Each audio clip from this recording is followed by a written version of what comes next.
할렐루야. 너무 감사하고, 여러분 오늘 찬양대가 이렇게 끝났을 때 아멘 우리 한 박수 치는데 구경꾼이 참 여자가 되는 것이에요. 그리고 방관자가 참 예배자가 되는 것입니다. 오늘 우리가 피난처 되신 주님 때문에 바울이 고백한 대로 죽은 자를 다시 살리시고 없는 것을 있게 하신 하나님을 체험하기를 바랍니다. 우리 하나님 역사하셔서, 오늘 우리 하나님은 뭐가 전문인가? 패자부활전이 전문이에요. 수많은 상처받은 사람들을 치유하는 게 하나님 전문이세요. 인생 역전하게 하시고 다시 시작하게 하는 힘을 주님이 허락해 주시는 것입니다. 우리가 다 약점이 다 있습니다. 그런데 오늘 말씀을 통해 주님이 우리를 어떻게 살리시는지 하나하나 살펴보기를 바랍니다. 오늘 회복을 넘어 부흥 시리즈 25번째, 하나님께서 일하시는 방식. 오늘 여기서 하나님이 주시는 음성이 있을 것입니다. 자, 1절에 이렇게 나와 있습니다. 자, 오늘 제목이 뭐라고요? 하나님이 일하시는 방식. 오늘 딱 마칠 때는 그렇구나, 그 하나님이 일하시는 방식에 내가 녹아 들어가야 되겠구나. 그럴 때 하나님 우리를 어떻게 쓰실지 한번 보시자고요. 자, 백성의 뭐는요, 지도자들은 어디에요? 예루살렘에 거주하였고, 그 남은 백성은 제비 뽑아 10분의 1은 거룩한 성 예루살렘에 거주하게 하고 나머지 10분의 9는 다른 성읍에 거주하게 하였다. 이게 무슨 뜻인가? 앞에 6장 15절에 보니까 성벽의 역사가 며칠 만에 마쳤습니까? 52일 만에 끝났다 그랬어요. 무슨 말인가 하면 약 160여 년 동안 예루살렘은 폐허가 되었습니다. 성벽이 없었습니다. 한마디로 거대한 쓰레기 더미와 같았습니다. 오죽하면 느헤미야가 밤에 한번 돌아보면서 너무 처참해서 엉엉 울었습니다. 그래서 52일 동안, 참 옛날에 우리 예비군 노래처럼 한 손에는 뭐 들고 한 손에는 뭐 들고 하듯이 52일 동안 성벽을 재건을 완성을 했습니다. 문제는 이제 완성을 했지만 그 안에 아직까지 인프라가 다 구축이 안 돼 있고 그 안에 처리해야 할 것들이 너무 많았어요. 문제는 그 안에 누가 들어가 사느냐 이거예요. 성벽에 들어가 사는 것은 쉽지 않은 일이었는데 먼저 지도자들이 모범을 보였고, 그 다음에 10분의 1이 이 제비 뽑았지만 이게 들어갔어요. 들어가고 예루살렘 성 안에 들어가는 것은 어떤 일이냐 하면 위험과 희생을 각오해야 하는 일이었어요. 그런데 2절에 보니까 이렇게 나와요. 예루살렘 성 안에 거주하기를 자원하는 모든 자들을 위하여 백성들이 복을 빌었다. 자발적으로 예루살렘에 거하겠다는 사람들, 그 사람들을 위하여 복을 빌었다는 것은 정말 칭찬을 했다, 축복을 했다, 그런 뜻이에요. 왜냐하면 예루살렘 성 안에 이 나머지 사람들은 저 예루살렘 성 떨어져 가지고 지방 쪽에 있으면서 좀 이렇게 안전하게 살기를 원하고 편하게 살기를 원했는데, 그 안에 들어가면 모든 것 쓰레기도 치워야 되고 다시 구축해야 되고 모든 걸 다 해야 되니까 그 안에 들어가는 것이 쉬운 것이 아니었어요. 다시 재건하려면 매일매일 힘든 일의 연속이었고, 큰 쓰레기 파편과 돌들 다 치워야 하니까, 그러니까 쉽지 않은 일들이었어요. 그리고 제비 뽑혀서 예루살렘에 거주하게 된 사람들도 불평하지 않고, 더구나 자발적으로 예루살렘에 거주하겠다는 백성들은 모두 무너진 예루살렘 성을 다시 세우고 민족 공동체 회복과 부흥을 위하여 희생을 감내한 사람들이었습니다. 근데 여기 보면 이런 자발적으로 거하고 뭐 제비도 뽑고 이렇게 들어가는데, 이 느헤미야는 리더십이 참 탁월했는데 성벽 재건 프로젝트도 잘했을 뿐만 아니라 사람 관리도 잘했어요. 피플 매니지먼트도 잘했어요. 근데 예루살렘 성 안에 거주하겠다는 사람들 가운데 특별한 사람들이 좀 있었어요. 오늘 그걸 앞에서 여러분들이 읽었는데요. 뭐라고 나옵니까? 6절에 보니까 예루살렘 안에 거주한 어떤 사람, 6절에 보니까 베레스 자손은 400 몇 명이죠? 68명이다. 다 용사더라.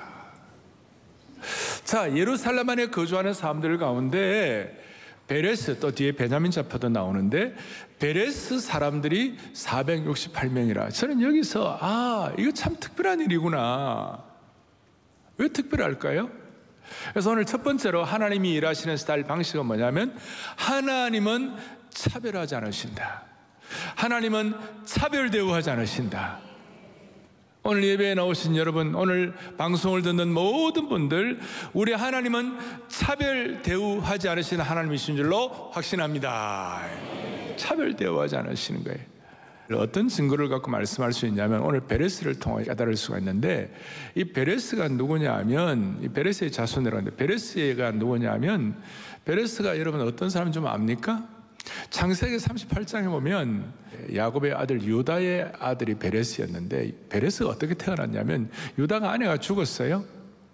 그러다가 이제 아내가 죽고 어느 날 성을 배회하다가 길을 가다가 어떤 여인을 만났는데, 그 여인과에서 나온 자식이 베레스예요.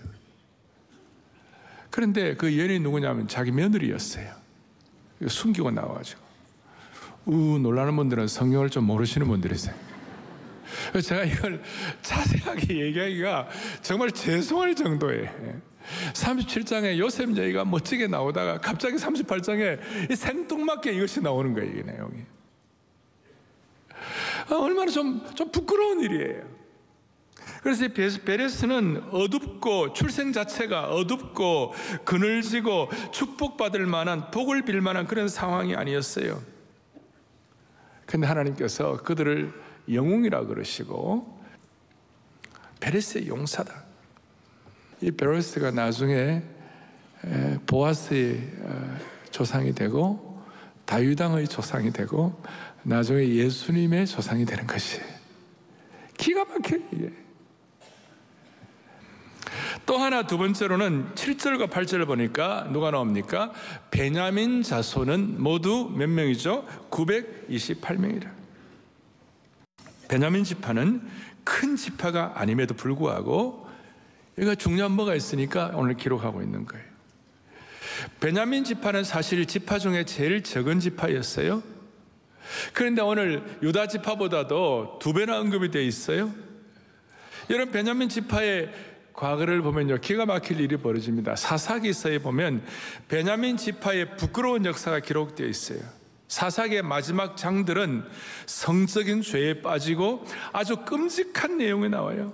그래가지고 막 사람의 시신을 다 조각을 내가지고 11지파에게 보내고, 그것이 베냐민 지파가 한 아주 잘못된 행동이었어요. 이스라엘 역사 중에 가장 불행한 역사 중에 하나 있는데, 수많은 죽음과 오점의 시간이었어요. 너무나도 끔찍하고 불행한 사건 때문에, 이 베냐민 지파 때문이었는데, 베냐민 지파가 너무 못된 짓을 해가지고 다른 지파 사람들이 베냐민 지파를 가만히 둘 수 없다고 그래갖고 거의 멸절시키려고 그랬어요.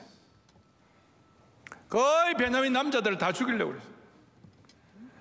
그런 지파가 오늘 이와 같이 대단한 헌신을 하고 사람들에게 축복을 받고 할 정도로, 여러분, 사도 바울이 어디 지파입니까? 대답 좀 못하는 거 보세요. 사랑의 교회 성도 여러분, 사도 바울이 어느 지파입니까? 베냐민 지파예요. 베냐민 지파가 과거에 부끄러운 데 있었지만 한 가지 보장은 충성된 지파가 되었어요. 끝까지 헌신하고 끝까지 지키고. 그래서 베냐민 지파도 아주 과거가 처절했지만 하나님은 오늘 이 베냐민 지파를 특별하게 칭찬하시고, 그래서 하나님은 베레스나 그 다음 베냐민 지파를 차별하지 않으시고 하나님의 방식으로 그들을 쓰신 것을 찬양드리는 것이에요. 그래서 하나님의 스타일은 차별 대우 안 하신다. 남녀노소 빈부귀천 유무식 차별하지 않으신다. 왜냐하면 예수님이 그렇게 하셨으니까. 예수님은 죄인과 창기와 세리와 가까이 하셨어요. 오늘 이것이 여러분과 저의 삶에, 우리 다 오점이 있어요. 부정한 과거, 다 연약함이 있어요. 그런데 하나님께서 우리의 과거의 인격과 우리의 누추함, 우리의 비천함, 그것 주님이 오늘 이 말씀 제대로 깨닫고 성령께 자신을 의탁하고 하나님의 심정을 깨닫고 주님께서 우리에게 선한 목자가 되어주시면 우리의 과거의 오점과 과거의 부족한 점을 하나님 깨끗하게 하시고 하나님 길을 열어주시는 것을 믿으셔야 되시는 거예요.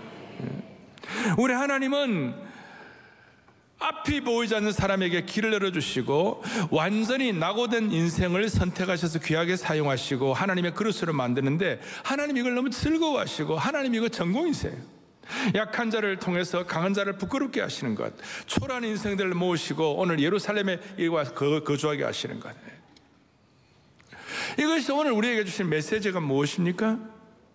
우리 한국의 이 양극화의 문제에 치열한 진영 논리, 수많은 어려움들이 가운데서 오늘 이 사생아를 베레스를 베냐민같이 이 소외되고 누추한 그들을 쓰시는 생명의 복음 외에는 오늘 이 한국 사회의 이 갈등의 문제를 해결할 다른 방법이 없는 것이에요. 그래서 제가 오늘 여러분들과 함께 나누고 싶은 것은 하나님이 우리를 차별화하지 않으신다는 것은 우리의 부끄러운 과거를 주님이 극복하게 하셨다, 그 뜻이에요. 다시요. 차별하지 않으신 하나님은 우리의 과거를 뭐하게 하신다고요? 극복하게 하신다. 즉 우리의 과거를 새롭게 하신다는 거예요.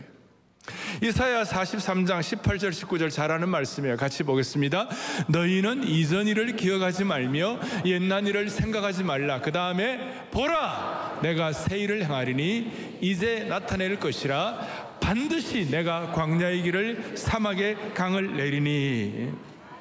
자, 이 구절은 여러분 송구영 씨 예배 때도 하고 그렇게 많이 하는데, 이 구절은 과거를 잊으라는 말이 아니라, 과거 잊어버려 그런 뜻 정도가 아니라 과거에 붙들리거나 과거에 발목 잡히거나 과거에 함몰되지 말고 오히려 이 과거를 새 일을 위한 토대로 삼으라, 그 뜻이에요. 과거에 발목 잡히지 말고 이것이 새롭게 한참 올라가라요. 그리스도인은 광야나 사막을 사람이 살 수 있는 척박한 환경으로만 생각하는 것이 아니고 하나님이 함께 하시면 인생의 길이 열리고 사람을 살리는 강이 되고 과거를 새롭게 하시는 하나님의 영적인 상전백회의 은혜를 주신다, 그 뜻이에요. 이걸 고린도후서에서는 받아가지고 우리는 새로운 피조물이라고 그랬는데, 우리의 새로운 피조물은 이 말씀은 이전과 우리 몸 자체는 전혀 달라진 것이 없지만 그리스도 안에 있으면 새로운 피조물이 되고 새 것이 된다는 것이에요. 제가 늘 강조하는 것처럼 이 말씀 속에서 이제 드디어 과거의 이력도 과거의 이력서도 새롭게 하시는 하나님의 은혜의 눈을 떠야 된다는 것입니다. 그러니까 주님께서 자주 하시는, 그게 나중에 요한계시록에 내가 만물을 뭐하게 하노라? 새롭게 하노라. 우리의 마지막은 진짜 최고의 새로움을 하나님 허락해 주실 거예요. 그렇기 때문에 우리가 늘 사랑의 교회에서는 강조되는 건 뭐예요? 우리가 과거에 함몰되는 것이 아니라 우리 하나님은 차별 없이 우리 과거를 극복해 하시는 하나님이시기 때문에 이제 우리 모두는 이미 결정된 과거에 발목 잡히지 말고 내가 더 잘 할 수 있는 것에 목숨을 걸어야 되는 것이에요. 우리가 더 잘할 수 있는 건 뭐예요? 주님 더 닮아가기를 원하는 거예요. 예수님의 온전한 제자가 되기를 원하는 거예요. 하나님이 내게 주신 새로운 비전과 소명에 내 가슴이 다시 한번 집중되고 하나님 앞에 쓰임받는 것을 사모하는 것이에요.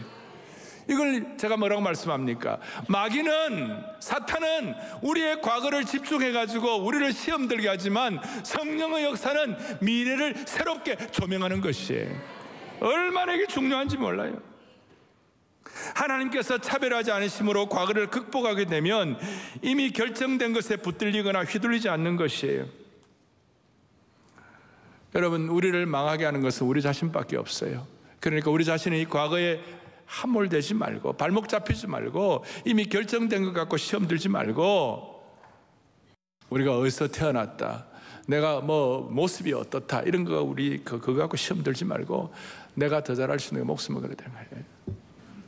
다시요. 내가 더 잘할 수 있는 거 주님 더 사랑하고 오늘 이런 말씀 들을 때 그렇구나, 저 말씀 내가 내 것으로 받아야지, 그걸 접목하고 그럴 때 놀라운 일이 벌어지기 시작하는 것이, 다시요, 우리를 망하게 할 사람은 우리 자신밖에 없는 것이.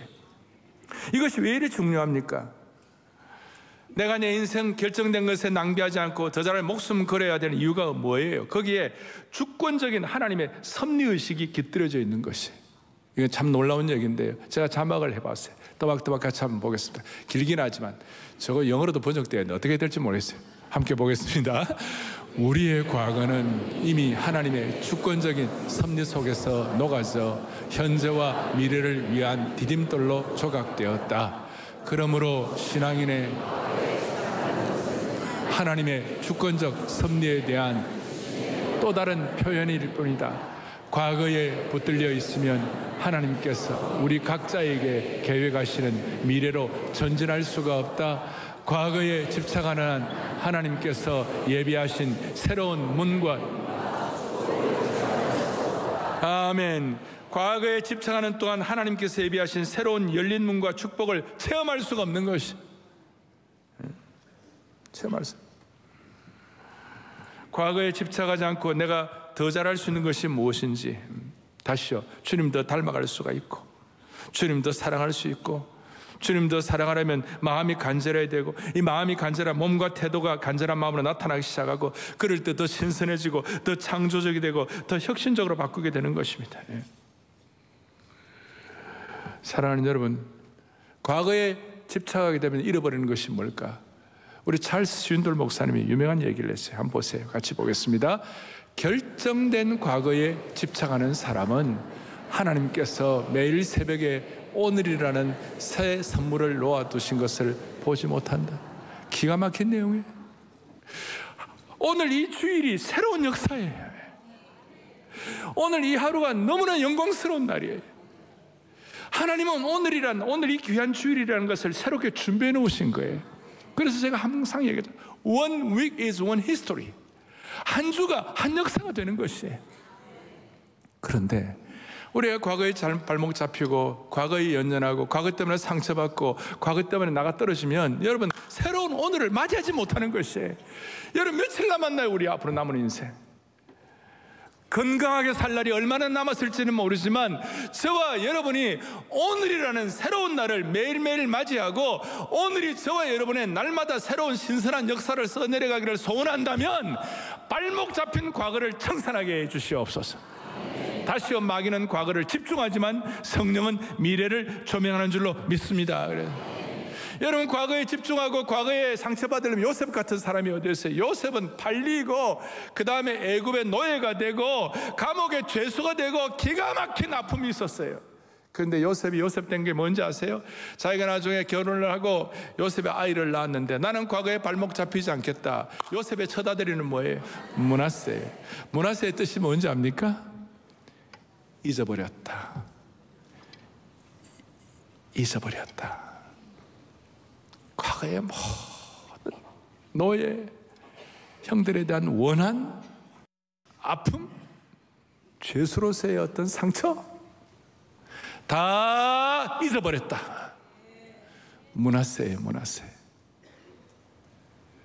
제가 바울을 보면서 기가 막힌 것은요, 바울이 고린도후서 11장에 보면요, 유대인들에게 40에서 하나 감한매를 5번 맞았으면 쫙, 그러니까 바울의 원수들이에요.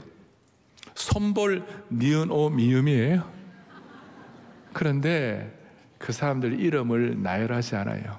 그냥 유대인들이라고 그러니까 퉁쳐버리는 거예요, 전부 다.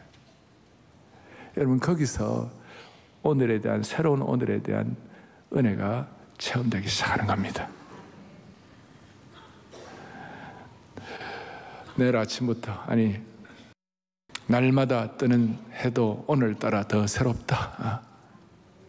그러려면 우리의 베레스를, 베냐민을 쓰시는 주님 앞에 모두가 다 마음을 열고, 지금 여러분과 저의 삶, 우리 모두의 삶에 수많은 애환이 있다 하더라도, 심지어 감옥 같고 포로대국 같고 저 말로 다 할 수 없는 여러 가지 참 사정이 있다 하더라도, 오늘 이 예배를 통하여 다 흘려보내고 새로운, 정말 새로운 오늘을 맞이하는 축복을 주시기를 바랍니다. 사막에는 강이 없습니다. 광야에는 길이 없습니다. 그런데 차별하지 않으시는, 과거를 극복하게 하시는 하나님 믿으면 여러분들의 인생의 사막에 강이 생길 것입니다. 여러분 삶의 광야에 길이 열리게 될 것입니다. 이게 믿음인 것입니다. 주님께서 큰 능력을 행하지 않으신 이유는 믿음이 없는 지역에 갖고는 큰일을 행하지 않으셨어요. 오늘 주님의 능력이 여러분들의 삶에 스며들 수 있도록 다시 한번 차별하지 않으시는 주님을 믿으십시다. 이것이 하나님의 방식입니다. 또 하나는 예루살렘 성에서 구체적으로 어떤 사람들이 거하는지 여러 내용들이 나옵니다. 제사장 그룹이 나오고 레위 그룹이 나오는 것입니다. 그래서 두 번째 하나님의 스타일은 하나님의 일은 혼자 하는 것이 아닙니다.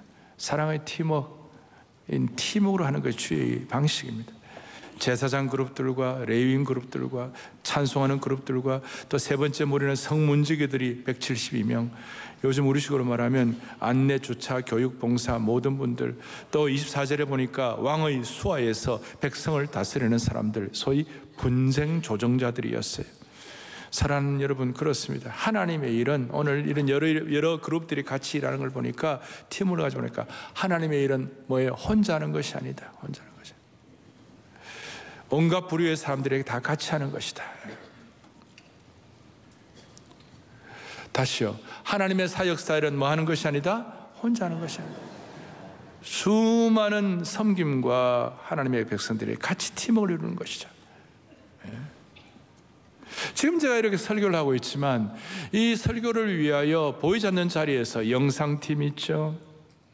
그 다음에 방송팀 있죠. 안내, 주차, 인터넷, 재정, 기도, 주일학교, 교육, 사랑부, 북사선, 중국어, 일어, 영어, 수많은 부서들이 지금 같이 일하고 있는 것이. 그래서 신앙세계에는 독불 장군이 존재할 수가 없는 거예요. 신앙세계에서는요, 한 사람이 아무리 대단하다 하더라도 한 사람이 지닐 수 있는 역량과 팀워크를 가지고 하는 것은 게임이 안 되는 거예요. 그러니까 하나님의 일은 혼자 잘하는 것보다도 같이 잘하는 것을 하나님이 더 기뻐하시는 줄로 믿습니다. 그래서 성령 안에서 같이 하나 되라. 1이라는 숫자는 아무리 잘나도 1에 1000제곱을 하더라도 1000제곱을 하더라도 10,000제곱을 하더라도 그냥 1이에요. 그런데 2에는요, 그래 둘 이상만 2에 예를 들어서 100제곱만 하더라도 어마어마한 숫자가 생기는 것이. 여러분, 제곱이라는 말 아시죠? 같이 이리 팀을 가지면 이런 10,000제곱을 하더라도 1이에요 그냥. 근데 같이 하면 놀라운 일이 벌어지는 것이. 근데 주로 이제 이 팀워크가 잘 안 되는 분들이 자수성가한 분들이라든지 굉장히 똑똑한 분들이라든지, 그래서 세계적으로 똑똑한 분들 가운데 찾아보니까 우리 전에 우리 헌당식 할 때 와 설교하신 알리스터 맥그라스, 세계적인 학자이죠. 그 리차드 도킨슨이라고 만들어진 신이라고 해가지고 불신자의 대표예요. 대표. 예수 믿는 대표인데 그 사람하고 옥스퍼드 대학 동창이 돼갖고 리차드 도킨슨의 그 사고와 그 이론을 팍 무너뜨린 사람 아닙니까? 알리스터 맥, 그만큼 똑똑한 사람이에요. 근데 그가 한 번에 이런 고백을 하는 거예요. 신앙세계는 독불장군이 없다고 그러면서 자신이 신앙생활 초기에 범했던 실수를 고백하는 거예요. 나는 그리스도의 몸의 의미를 충분히 몰랐다. 내 신앙에는 다분히 개인주의적인 성향이 강했고 남한테서 아무것도 받을 필요가 없다는 듯 구는 영적 독불장군이었던 것이다. 우리가 알리스터 맥그라스가 범했던 실수를 반복할 수 있는 것입니다. 똑똑할수록 자기 혼자서 충분히 신앙생활 잘할 수 있다는 분들일수록. 여러분, 교회는 그리스도의 몸이고 우리는 뭐예요? 지체예요. 지체. 지체는 결코 독불장군식으로 살아갈 수가 없어요. 그래서 교회에 이런 사람들이 있을 때 신앙의 독불장군들을 향하여 바울은 고린도 교회 성도들을 이런 뭐라고 그러시는 거예요. 눈이 손들어 내가 너를 쓸데없다 하거나 또한 머리가 발들어 내가 너를 쓸데없다 하지 못하리라. 그래서 사랑하는 형제자매 여러분, 영가족 여러분, 사랑의 교회 이런 의미에서 다락방이 너무 소중한 것입니다. 다락방이 너무 소중하다고 그래도 답도 안 하고 여러분 반응도 안 하고 여러분 그래야 되겠어요? 예? 다락방이 너무 소중한 것입니다. 다락방, 여러분 이제 나이 들어보세요. 나이 든 사람들의 제일 큰 고민이 뭐냐면 고독이에요. 그런데 사랑의 교회 다락방은 우리가 서로 섬기고 은사대로 봉사하는 주역이 되고 이렇게 해가지고 영적 변화의 산실이 되고 서로 너 없으면 나 없고 나 없으면 너 없는 이런 놀라운 경지를 경험하는 거예요. 하나님의 일하는 방식은 혼자서 일하지 않도록 만들어주시는 것이 하나님의 은혜예요. 우리가 이런 팀워크를 가지고 풍성하신 하나님의 은혜를 체험하기를 바라는 것입니다. 한 가지 더 하겠습니다. 한 가지 더. 우리 하나님은 오늘 본문에 뭐 몇 명 이렇게 나오긴 하지만 또 여러 사람이 나오고 사실 수천 명 이름이 나와요. 그런데 여기 한 명 한 명 다 쓴 건 아니지만 그래도 여기 적힌 분들보다도 안 적힌 분들을 통해, 그러니까 여기 나오는 수많은 이름들이 많이 나오는데 이분들보다도 안 적힌 분들이 더 많아요. 이름 몇백 명이다 이렇게 말만 하고. 소위 하나님의 나라는, 하나님의 스타일이라는 방식은 무명의 열정 있는 섬김이들 때문에 이와 같은 역사가 일어난 줄로 확신합니다.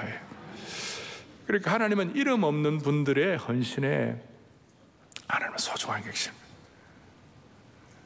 여러분, 오늘 우리 교회에 와서 수많은 분들이 보이지 않는 자리에서 섬기는 분들이 많이 계세요.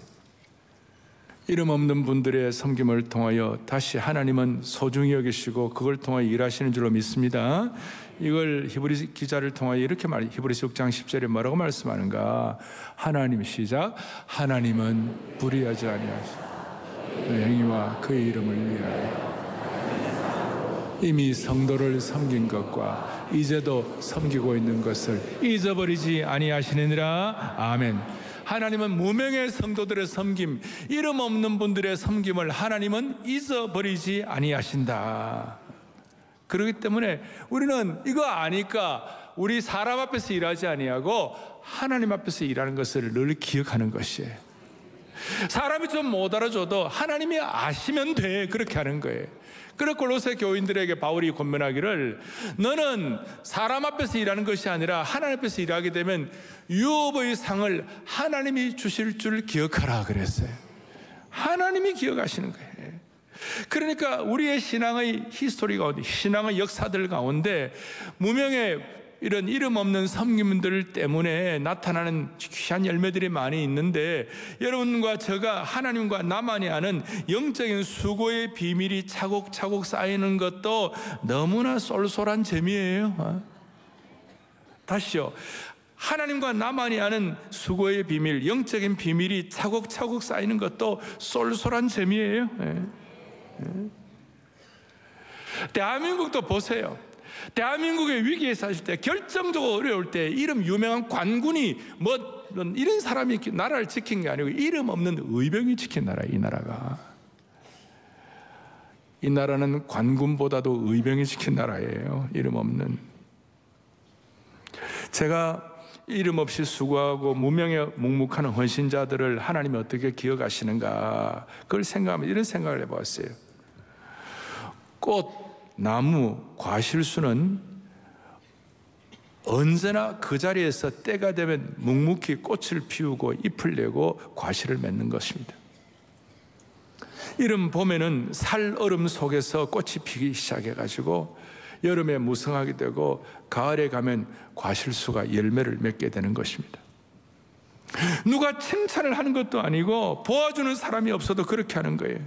숨은 자리에서 말없이 자기의 책임을 다 해가지고 봄에 꽃이 피는 꽃의 역할, 여름에 짙은 푸르름을 역할을, 가을에 열매를 맺는 이 역할을 묵묵하게 서로가 시샘하지 않고 자신의 일을 묵묵히 하는 것이에요.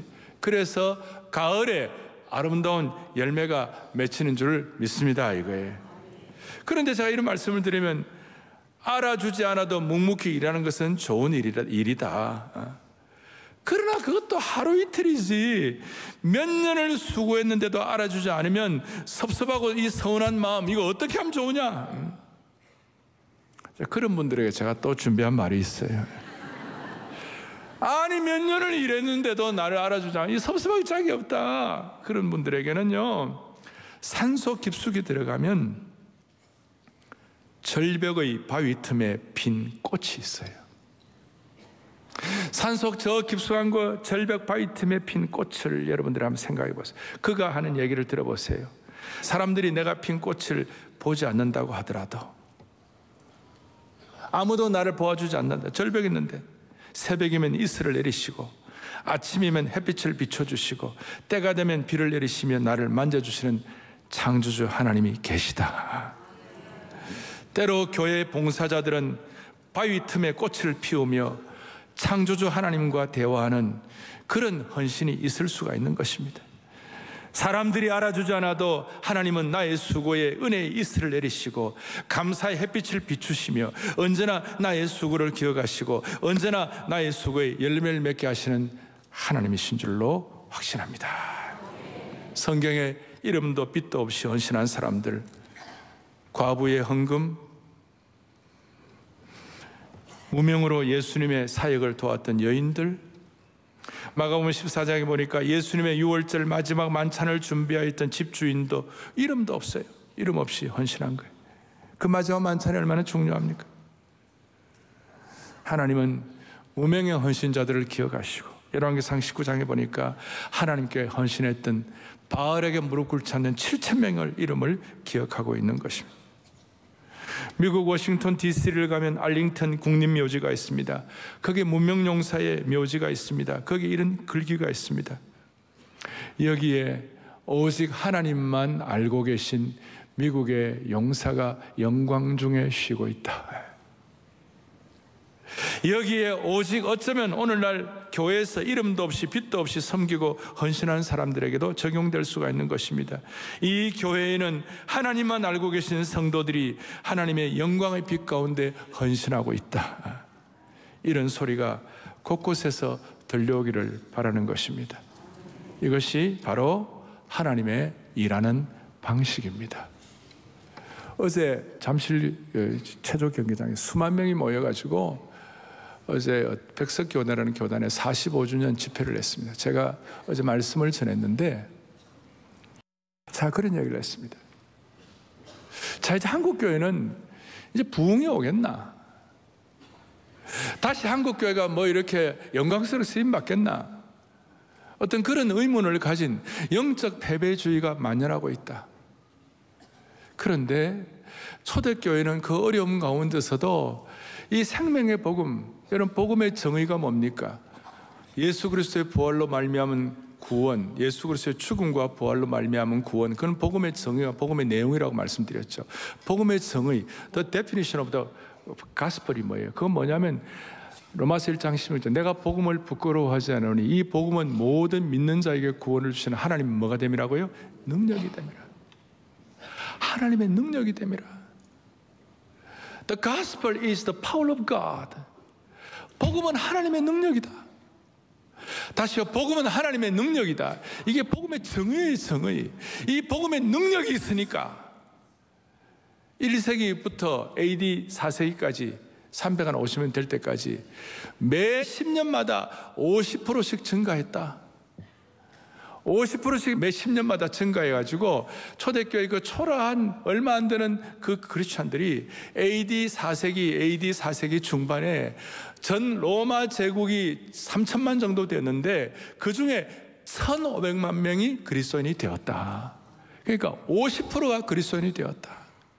따라서 오늘 이제는 복음이 더 전파되고 한국교회 부흥은 힘들다고 하는 이런 상황 가운데서도 하나님이 은혜를 주셔가지고 앞으로 하나님께서 은혜를 주셔가지고 올해가 2023년인데 앞으로 10년 뒤에 2033년은 너무너무 중요한 그런 해이다. 10년 뒤가. 왜냐하면 AD 33년에 대표적으로 일반적으로 그렇게 우리가 생각, AD 33년이 뭐냐면 예수님 성천하신 해이요, 예수님 부활하신 해이요, 성령의 강림이 있는 해예요. 성도들에게 비전을 주신 해예요. 예루살렘 공교회가 설립된 줄로 믿습니다. 이거예요. 그러니까 33년에 이 AD 33년의 역사가 2033년이 뭐냐면요, AD 33년에 2000주년이 되는 것이에요. 그러니까 앞으로 향후 10년 동안 우리가 애쓰고 수고해가지고 초대교회 AD 4세기 중반에 50%가 크리스찬 된 것처럼 하나님 이 민족에게도 50%가 예수 믿게 하여 주시옵소서. 이야, 세상에, 그러니까 거기에 참석한 많은 성도들이 박수를 치면서 아멘 그랬어요. 아마 근데 신학자들이나 뭐 똑똑한 사람들은 그게 되겠나? 그게 되겠나? 여러분의 하나님은 차별하지 않은 하나님이세요. 하나님은 함께 일하시는 하나님이세요. 하나님은 무명의 섬김을 통하여 역사하시는 하나님이세요. 아니, 우리 하나님은 죽은 과거의 이력에 얽매이지 아니하고 미래의 영광을 향하여 달려나가게 하시는 하나님이세요. 그러면 하나님이 역사하시면 50%가 될 수가 있는 것이에요. 또 뭐 아멘도 안 하고 막 그냥 50%. 자, 왜 이렇게 말씀을 드리냐면 한번 상상을 해보시자고. 여러분, 초대교회의 그 성도들의 그 상황이 더 어려웠겠어요? 환경이 지금 우리가 더 어려워요? 좀 빨리 해보세요. 초대교회의 그때 그 상황이 더 어려웠겠어요? 지금이 더 어려워요? 초대교회가 훨씬 더 어렵습니다. 그러나 복음은 2000년 동안 생명의 복음은 영원한 줄 믿는 것이에요. 그리고 어떻게 50%가 가능하겠나? 할 수도 있어요. 은혜 주시면. 예?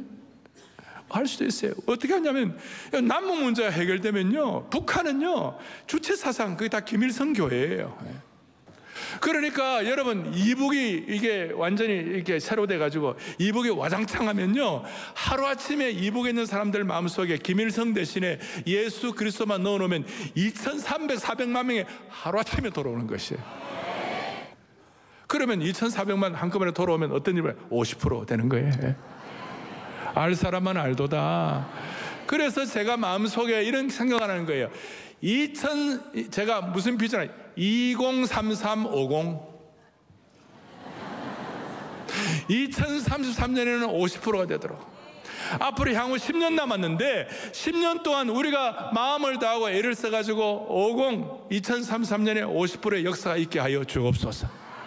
우리가 영적 패배주의를 극복하고 이미 과거에 잘못된 부족한 것들은 다 털어버리게 하여 주시옵시고, 다 지나가게 하여 주시옵시고, 우리가 더 잘할 수 있는 일들에 목숨을 걸 때에 하나님이 예비하신 2033년 앞으로 10년 동안 우리 전력 투구해가지고 하나님이 어떻게 역사하시는지 기대하는 신실한 남녀 종들이 되기를 주님의 이름으로 축복합니다. 할렐루야. 가슴에 손을 얹겠습니다. 기도하겠습니다. 아버지 하나님, 감사합니다. 오늘 이 말씀을 통해 내 인생의 홍해가 갈라지게 하여 주시옵시고, 북한의 여리고성이 무너지게 하여 주시옵소서.